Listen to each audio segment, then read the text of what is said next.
guys, today we're talking about pressure transferring beer from a fermenter into a corny keg. I've got a couple of beers that have been cold crashed and ready to transfer. I'm using Feemzilla's today, but you can use any sort of fermenter that is set up for pressure transferring. I actually really like the Feemzilla's, particularly the All Rounder, because it's actually a super cheap fermenter, and the pressure transferring kit on it is really cheap, really easy to use. So I'm going to be showing it on this, but like I say, anything will work. Benefits of pressure transferring from your fermenter into a corny keg is that you don't expose your beer to oxygen.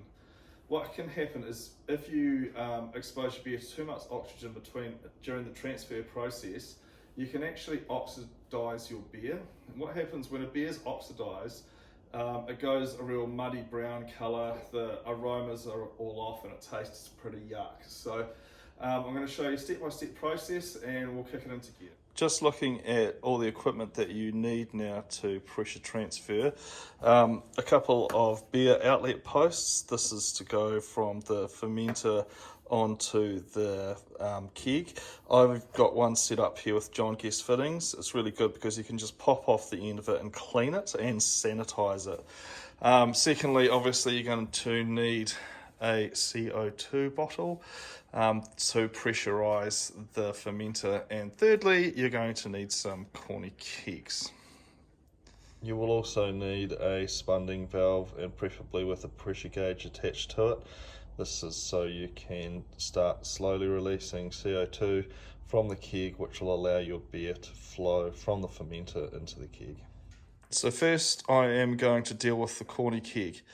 I have my CO2 bottle here. I've got the regulator set to about 8 psi, and I have a cleaned and sanitized corny keg here.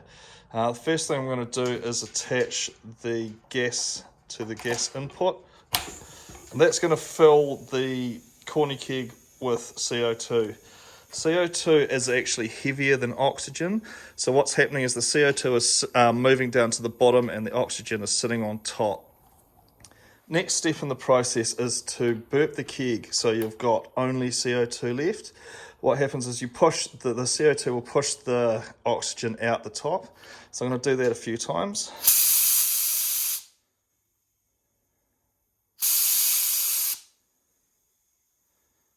You can sort of hear it filling from there, hopefully. Now what that's doing is going to fill this corny keg with exactly 8 psi. There'll be no oxygen in there at all. Looking at the fermenter now, I'm going to remove the spunding valve from it and put CO2 into that at exactly the same pressure as I put into the keg. So what I'm going to do is take off the spunding valve that I've had pressure fermenting with. I'm just going to burp out a little bit just in case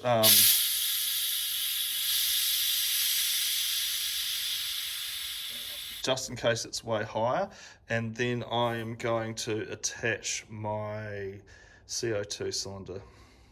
So I'm going to attach the CO2 to the Feemzilla now. What I need to do is make sure that I have the same pressure inside the fermenter as I do inside the corny keg. So I haven't adjusted the regulator.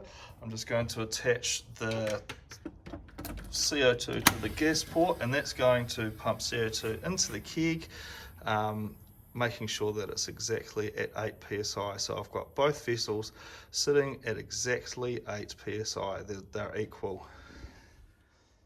The next step in our journey is I'm going to attach the beer daisy chain. The first one I'm going to put it on is the beer outlet pipe, and then I'm going to attach it to the beer outlet pipe on the fermenter. You can actually see the floating dip tube pipe down in there somewhere, hopefully. So I'm going to put that on there. And you can see at this stage there is no beer flowing up the outlet pipe and into the fermenter. It's completely clear. That's because I've got equal pressure in the keg and the fermenter. Now, one last piece to the puzzle is our spunding valve.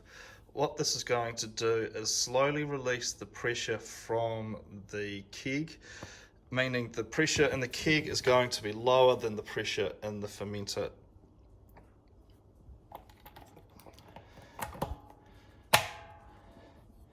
So I'm going to dial that down a little bit.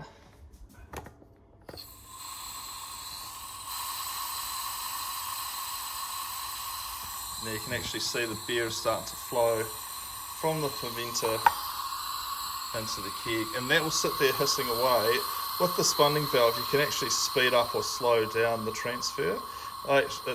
Having a slow transfer is not a bad thing because you don't risk foaming everything up.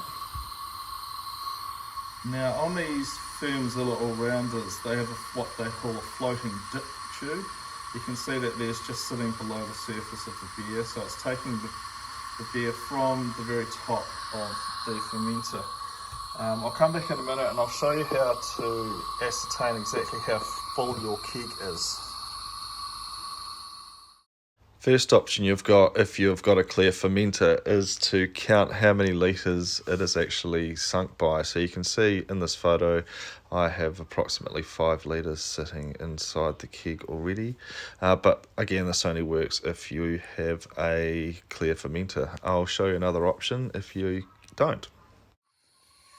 Alrighty, option number 2 for ascertaining how much beer is in your keg. This works well, and I've actually used this pretty much every time. I put a camera light down below so you can actually see, hopefully, through the camera, a line of condensation which is starting to rise up the keg. Because I'm pumping cold beer into a room temperature keg, condensation is going to build up on the outside. If I wipe my finger through, you can probably see it there. So what you need to do, another option, is to watch the condensation line slowly rise all the way up the keg and stop when it gets to the top. So we are getting towards the end of the process. All up, it's taken probably about 20 minutes.